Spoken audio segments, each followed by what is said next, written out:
بسم الله الرحمن الرحيم الحمد لله رب العالمين والصلاة والسلام على رسول الله صلى الله عليه وسلم أما بعد السلام عليكم ورحمة الله وبركاته ከተማሪዎች ከአልስላህ ተማሪዎች የመጡ የፈትዋ ጥያቄዎች ናቸው። የመጀመሪያውን ጥያቄ የጠየቀችው እህታችን አሰሪዎቼ ጋራ ተከራክሬ ነበረ። ይሄውም ሰላት ውስጥ እያለን በር ከተንኳኳ ሄደን መክፈት አንችልም ያልኳቸው እነሱ ይቻላል ነው ያሉት። እዚህ ጋር በማንኛውም የዲን ጉዳይ ላይ ትክክለኛና ጥርት ያለ ዕውቀት ሳይኖረን ከማንም ጋራ መከራከር ተገቢ አይደለም። ያንን በተለይ ከነማስረጃው ካለን ያንን ማስረጃ አቅርበን የተለያየ የዑለማዎችና የፉቃሃዎች አስተያየት ካለበት ያ ነገሩ ሰፊ ነው። ነገር ግን በማናቀው ነገር ከሰዎች ጋር መከራከር እንደሌለብን ነው። እዚህ ጋር የተጠየቀው ጥያቄ በሰላት ውስጥ እያለን በር ከተንኳኳ ሄደን መክፈት እንችላለን ወይ የሚል ነው። በዚህ ጉዳይ ላይ ኢማም ኢብኑ ዑሰይሚን ተጠይቀው ረሂመሁሙላህ ይህን ጉዳይ በሁለት ከፍለውታል። አንደኛው ምንድነው? ይህ የሚሰገደው ሰላት ናፊላ ወይንም የሱና ሰላት ከሆነ ካለምንም ጥርጥር ሄዶ ከፍቶ ወደዛ ሰላት መመለስ ይቻላል አሉ። ነገር ግን ፈርድ ሰላት ከሆነ ግን የመጨረሻ ያ የበር የሚያንኳኳው ሰው አስቸኳይ አንገብጋቢ ወይንም ደግሞ በር የሚያንኳኳው ሰው ተመልሶ የሚሄድና ያ የምንፈልገው ነገር ይቀርብናል ወይንም ያመልጠናል ብለን የምንፈራ ከሆነ በዚህ መልኩ ሄደን መክፈት እንደምንችል ነው። ነገር ግን ብዙ አማራጮችን ማድረግ እንችላለን። ወንድ ከሆነ ተስቢህ በማድረግ ሱብሃንአላህ ብሎ ጮክ ብሎ ያንን በር ላይ ያለው ሰው እንዲታገስ ማድረግ፣ ሴት ከሆነች ደግሞ ሱብሃንአላህ ሳይሆን ተስቢህ እጅ በማጨብጨብ ሰላት ላይ እንደሆነች ማሳወቅ። የማይሰማ ከሆነና አሁን ያልኳቸው ነገሮች ሰላቱ የፈርድ ሰላት ነው፣ በር ተንኳኳ፣ ይህ ያንኳኳው ሰው ማንነቱን ካላወቀን ሰላታችንን እንጨርሳለን። ግን የምንጠብቀው ሰው ከሆነ ጉዳያችን ብርቱ ከሆነና ያመልጠናል ብለን የምንፈራ ከሆነ ሄደን ምንም አይነት ንግግር ምንም አይነት ሐረካ ሳናበዛ በሩን ከፍተን ወደ ሰላታችን እንመለስና ከዛ በኋላ ያንን ሰው እናስተናግዳለን። ሁለተኛው ጥያቄ ደግሞ የጠየቀችው እህታችን አንዳንድ ሰዎች በዘለማድ ያው ሰው ሲሞትባቸው 3 ቀን 7 ቀን 40 ቀን 4 ወር በተለይ ባሏ ለሞተባት እንደዛ አይነት ያስባሉ፣ ያርዳሉ፣ ይደግሳሉ ብላለች። ይደግሳሉ የሚለውን ቃል እንኳን ባትጠቀሚ የተሻለ ነው። ለምሳሌ በአገራችን 4 ወር ከሞላ ባሏ ከሞተ በኋላ 4 ወር ከ10 ቀን ካለፋት በኋላ የሚያበሉት ነገር አለ። ያ በሸርዓችን የለም። ነገር ግን ያው ይሄንን ነገር በቀስታ በሂደት እያስተማረን ማሳለፍ አለብን። በዛ ነገር ላይ መሳተፍ የለብንም። ያው የተባለው ልብሷን ትቀይር፣ ትታጠብ፣ ከዛ በኋላ መውጣትም ትጀምራለች። ከዛ በኋላ ያው የምታገባም ከሆነ ያንን ስለ ጋብቻ መደራደርም ትችላለች ነው እንጂ እዚህ ጋር ደግሱ ወይንም እረዱና አብሉ የሚል በሸርዓችን ውስጥ የለም ማለት ነው። የሚቀጥለው ጥያቄ ያው የምጠላው አይነት ጥያቄ ነው። እህት በፌስቡክ ላይ ሩቅያ የሚያደርግ ሰው ላይ የሚቀራ አገኘሁኝ፣ ገብቼለት አናገርኩት፣ ብር ትከፍያለሽ አገኝ ከፈልኩኝ ይሄን ነገር ልጀምረው ስል ረድ ማለት ምን ማለት እንደሆነ እዚህ ቦታ ላይ ለምን እንደተጠቀምሽው አላውቅም ብቻ ረድ ተሰጥቶበታል ቢድዓኑ ተብሏል ብለሻል መጨረሻ ላይ ምንድነው የምትይኝ አንተ እንዴት ታየዋለህ ያንን ረድ የሰጠውን ሂጅና ጠይቂው እኔ ወላ የሱን አልሰማሁም ልኬዋለሁ ብለሻል እኔ አልደረሰኝም ቢደርሰኝም ምንም አይነት ኮሜንት ማድረገው ነገር የለም ምክንያቱም ሌላ ቦታ የተከሰተውን ነገር ወደኔ አታምጠው ሌላ ነገር ተጠይቆ መልስ የተሰጠበትን ወደኔ አታምጠው ሌላ ቦታ ላይ ፈትዋ የተሰጠበትን ነገር ወደኔ አታምጠው ይሄ ምን ይባላል ፈትዋ ሾፒንግ ይባላል ፈትዋ ሾፒንግ ይባላል አንቺ ከአንድ ሱቅ ብቻ አይደለም አንድ ቃል ወዲያው ገዝተሽ የምትወጪው እየዞርሽ ይሄኛው ከለሩ ጥሩ አይደለም ይሄ ማቴሪያሉ ጥሩ አይደለም እየዞርሽ ከዛ አማርጠሽ ነው የምትገዢው እቃሽን ስትገዢ ፈትዋም እንደዚህ የሚያደርጉ ሰዎች አንደኛዎቹ ናቸው ማለት ነው እና ከዛኛው ኡስታዝ ፈትዋ የትኛው ፈትዋ ይሻላል እስቲ ልጠይቀው እዚህ ቦታ ላይ ፈትዋ ተሰጥቷል እስቲ ያንንም ኡስታዝ ልጠይቀው በዚህ ጉዳይ ላይ ምን ይላል ይሄ የማይመቸኝ ነገር ነው ሐታ ሪከርዳችሁን ሳልጨርስ ነው ማቆመው ይሄንን እንድታውቁልኝ ቀጥሎ የጠየቀችው እህታችን አንድ ወንድ ጋራ ኒካህ አስረን በኒካሁ ላይ ቃል የገባልኝ ነገሮች አሉ አንዳንዱ ሲጃራን ማጨስ ማቆም የመሳሰሉ ናቸው ብለሻል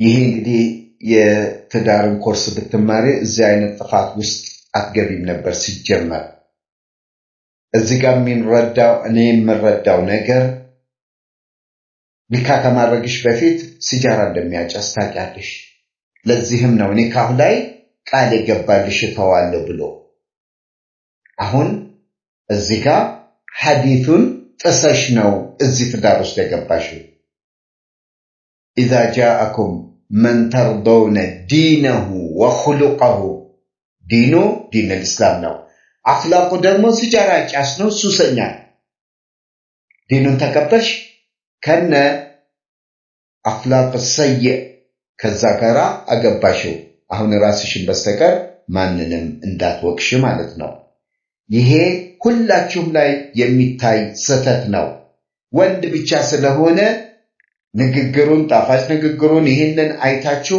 ትዳር ውስጥ ትገባላችሁ የተማራችሁትን ነገር በተግባር እያዋላችሁት አይደለም ይሄ ደግሞ አላህ Subhanahu Wa Ta'ala يوم القيامة ከሚቀጣቸው ሰዎች ውስጥ የተማሩትን ነገር ለራሳቸው በተግባር ሳያውሉ የሚቀሩት ናቸው من ترضون دينه وخلقه اخلاق የለውም ሱሰኛ ነው አሁን የመጨረሻው ጥያቄሽ አንቺ ሚስቴ ነሽ ብሎሻል አልፈታሽም የፈለኩበት እውላለሁ የፈለክሽበት ዋይ ማለቱ በራሱ አኽላቅ ላይ ነው ያለው እዚህ ጋር ትዳርን የሚያፈርስ ንግግር አልተናገረም በፈለኩበት እውላለሁ ማለቱ ሲጃራ ማጨሳለሁ ሙዚቃም አንቺ እንዳልሽው ሼር አደርጋለሁ አያገባሽም አንቺም ከፈለክሽ አርቂ ከፈለክሽ ደግሞ ሱናውን ተከትለሽ በአደብ ሂጂ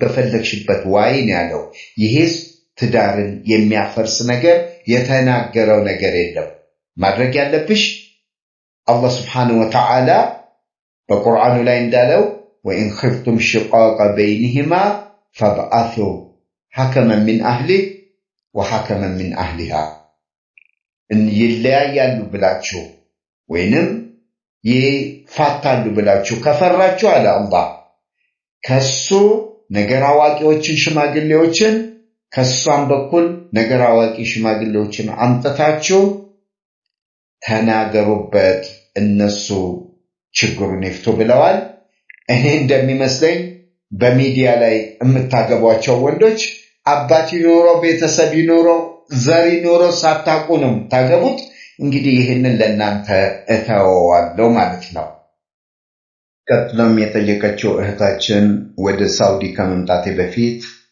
ባንክ አካውንት ከፍቼ እህቴ ከዛ ያወጣሽ ነበር አሁን የምትነግረኝ ይህ ባንክ ሪባ ወይንም አራጣ እንዳለው ብር እንደሚጨምር ነው። ይህንን ካወቃችሁ ቶሎ ያንን ዘግታችሁ ወለድ ነፃ አካውንት መክፈት። ሌላው ደግሞ ከመዝጋታችሁ በፊት የባንኩን ሰራተኞች ጠይቃችሁ እስከዛሬ አካውንቱ ከተከፈተበት ቀን ጀምሮ እስከዛሬ ድረስ ያመጣውን ሪባ መጠኑን ይሰጣችኋል። ከዛ ገንዘብ ላይ ወስዳችሁ ለኸይር ስራዎች እንደዚሁም ደግሞ ለፉቀራዎች ለመንገድ መስራት እንዲሁም የውሃ ጉድጓድ ለመቆፈር ለሚያደርጉ ለየቲሞች ለእንደነዛ አይነት ስራዎች መስጠት ትችላላችሁ። ንያው ግን ሰደቃ ንያ መሆን የለበትም። ይሄ የሐራም ገንዘብ ስለሆነ ያው ለነዛ ለካፍሮቹ እንዳትተውት ብለው ዑለማዎች ስለመከሩን ነው ማለት ነው። የሚቀጥለውን ጥያቄ የጠየቀችው እህታችን ውሻ ልብሳችንን ወይንም እኛን ቢነካን ይሄ እንዴት ነው የሚታየው? ከዚህ በፊት በተደጋጋሚ በፍቅህ ደርስ ላይም ተነጋግረናል።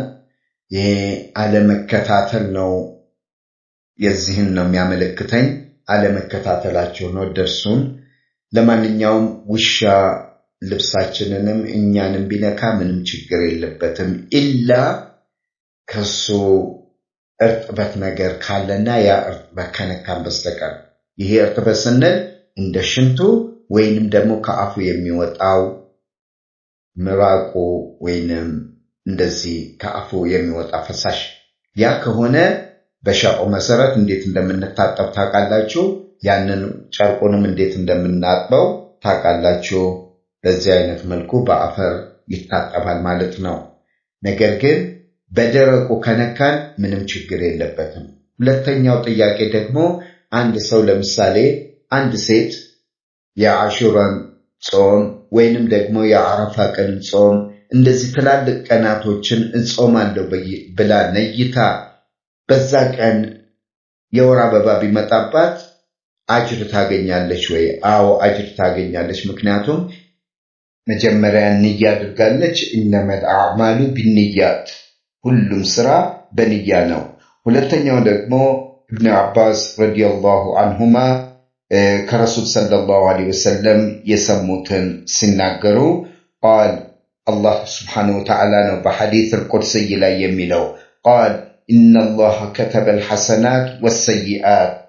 አላህ ሱብሓነሁ ወተዓላ ከተበል ሐሰናት ወሰይአት ማለት ሐሰናት ምን እንደሆነ ግልጽ አድርጎታል። ሰይአት ወይንም ኃጢአት ምን እንደሆነ ግልጽ አድርጎታል። ፈመን ሐመ ቢሐሰናት በዛ ሐሰናት እሰራለሁ ብሎ ፈለም ያዕመልሃ ግን ሳይመቸው ወይንም ዑዝር መጥቶበት ባያደርገው አላሁ ለሁ ዐንደሁ ሐሰና ካሚላ።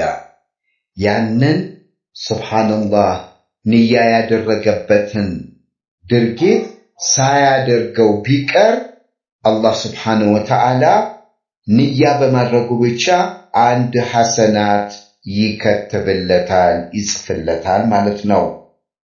ስለዚህ እኛ ማድረግ ያለብን አላህ ሱብሓነሁ ወተዓላ ነው። ንያውንም የሚወፍቀን ድርጊቱንም ስራውንም የሚወፍቀን አላህ ነው።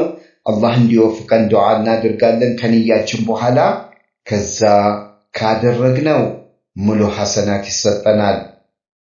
ካላደረግነውና ካልተመቸን ወይንም ዑዝር ከመጣ ያ ንያችን አላህ ዘንድ አይጠፋም፣ አንድ ሙሉ ሐሰና ይኖረዋል ማለት ነው። የመጨረሻው ጥያቄዋ ደግሞ በአቢ ሁረይራ ረዲየላሁ ዐንሁ በተዘገበው ሐዲስ ላይ ረሱል ሰለላሁ ዐለይሂ ወሰለም ሙስሊም ነጅስ አይደለም ብለዋል። ከእጃችን አንድ ነገር ቆርጦ የሚወጣው ደም እንደነዚህ አይነቶቹ እንዴት ነጃሳ አይሆንም የሚል ነው። ነጃሳ የሚሆኑ ደሞች ተነግሮናል። አንደኛው የሴት ሐይድ ነው ወይም ኒፋስ የምንለው በዛ በውላዳ ጊዜ በምትወልድበት ጊዜ የሚወጣ ደም ማለት ነው። እንደዚሁም በሁለቱ መውጫ ቀዳዳዎች የሚወጡ ደሞች በሙሉ ነጃሳ ናቸው። ነገር ግን እዚህ ጋር ዑለማዎች የተለያዩበት ነገር አለ። ይኸውም ያ ደም መስፎህ ከሆነ ከከብትም ሆነ ከብት ሲታረድ ወይንም አንዳንድ ሰዎች በሚጋደሉበት ጊዜ የሚያርዱ አሉ የሰው ልጅን በእንደዛ አይነት ሁኔታ የፈሰሰ ደም ያ በዑለማዎች በአጠቃላይ ያ ደም ነጃሳ ነው ከሰውም ቢሆን ማለት ነው። የከብቶቹም ሲታረዱ የሚወጣው ደም ያ ሐራም ነው ወይንም ነጃሳ ነው። ነገር ግን ደግሞ እዚህ ጋር የሰው ልጅ እጁ ከተቆረጠ ወይንም በጦርነት ላይ ከተጎዳ ሰሃባዎች ለዚህ ደሊል ምንድነው? ሰሃባዎች ያ ቁስል ያለባቸው ደም እየፈሰሳቸው በዚህ አይነት መልኩ ሰላትን ይሰግዱ ነበር። ለማንኛውም ይሄ ዑለማዎች ፉቃሃዎች የተለያዩበት አንዳንድ ነገር አለ። በተለይ ደግሞ አንዳንድ ደምን ትንሽ የሲር ከሆነ ያ ያሰግዳልም ጠሃራም ነው ያሉ ዑለማዎች አሉ ማለት ነው። በሚከተለው ጥያቄ ላይ የመጣው በልጅነት ልጆችን እመታ ነበረ። በጣም ነው መመታቸው። አሁን ባገኛቸው ወይንም ፈልጊያቸው አፉ መጠየቅ አለብኝ ወይ? ያ የተሻለ ነገር ነው። ምናልባት ቂም በልባቸው ይዘው ይሆናል። ይህንን ለማጥራት አፉ መባባል የተሻለ ነው። ሁለተኛው ጥያቄሽ ደግሞ አዛን ካለ በኋላ ኢቃም ሳንሰማ መስገድ ይችላል ወይ? አዛን ማለት ምን ማለት ነው? የሰላት ወቅት ገብቷል ማለት ነው። ስለዚህ ጀማዓ ማሰግዱ ከሆነ ሴቶች በተለይ የግድ ኢቃማ እስኪል ድረስ መጠበቅ የለባቸውም። ወዲያው አዛኑን እንደሰማችሁ መስገድ ትችላላችሁ ማለት ነው።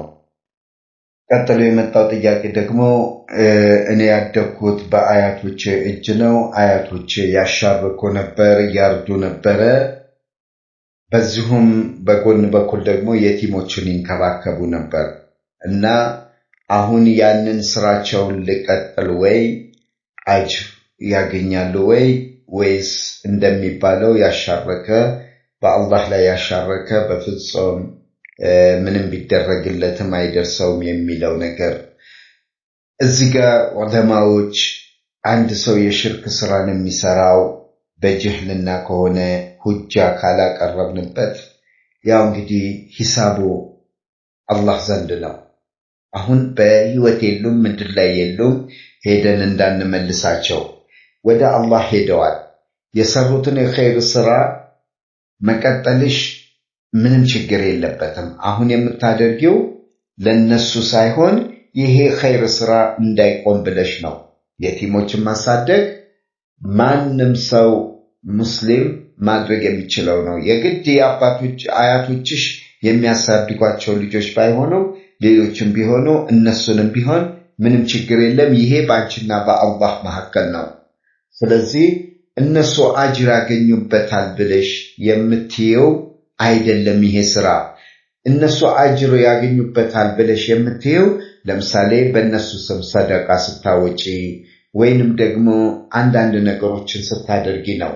ነገር ግን ይሄ የየቲም ስራ መቋረጥ የለበትም፣ እነሱ ኖሩም ሞቱም። ምክንያቱም ረሱል ሰለላሁ ዐለይሂ ወሰለም ከባድ የተባሉ ሙናፊቆችና የዲኑ ጠላቶች ጋራ ረሱል ሰለላሁ ዐለይሂ ወሰለም በኸይር ስራ ላይ እጃቸውን ከእጃቸው ጋር አድርገው በተለይ ሐልፍል ፉዱል የሚባለው የሰዎችን የተበዳዮችን ሐቅ ማስመጣት በሱ ላይ ከካፍሮች ከሙሽሪኮች ከቁረይሾች ጋር በዛ ነገር ላይ ተባብረው ይሰሩ ነበር ማለት ነው።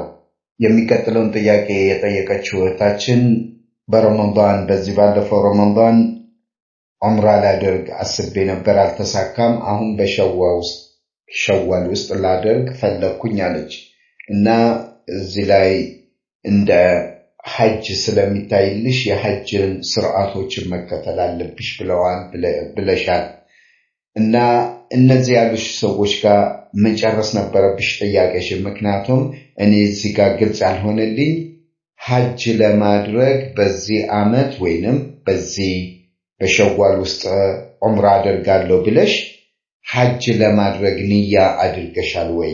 ይህንን ግልጽ አላደረግሽም። ስለዚህ ልመልስልሽ አልችልም። ሸዋል ውስጥ ዑምራ አድርገሽ ከዛ በኋላ እንደ ተመቱዕ ያንን ኢሕራምሽን አውጥተሽ ተሐሉል አድርገሽ ሐጅን የምትጠብቂ ከሆነ አዎ የሐጅን መስፈርት መጠበቅ አለብሽ። ደምም አለብሽ። ደም ማለት ማረድ አለብሽ ማለት ነው። ነገር ግን ሐጅን ያልነየትሽ ከሆነ ግን ይሄ ሌላ መስአላ ነው። ግልጽ ብታደርግልኝ የተሻለ ነው ማለት ነው። ኢኽዋኒ ወአኸዋቲ ኢንሻአላህ ጥያቄዎቻችሁ አላለቁም። ኢንሻአላህ በተለየ ቀን በዚሁ ሳምንት ኢንሻአላህ የተቀሩትን ጥያቄዎች ለመመለስ እሞክራለሁ። ባረከላሁ ፊኩም ወሰላሙ አለይኩም ወራህመቱላሂ ወበረካቱ።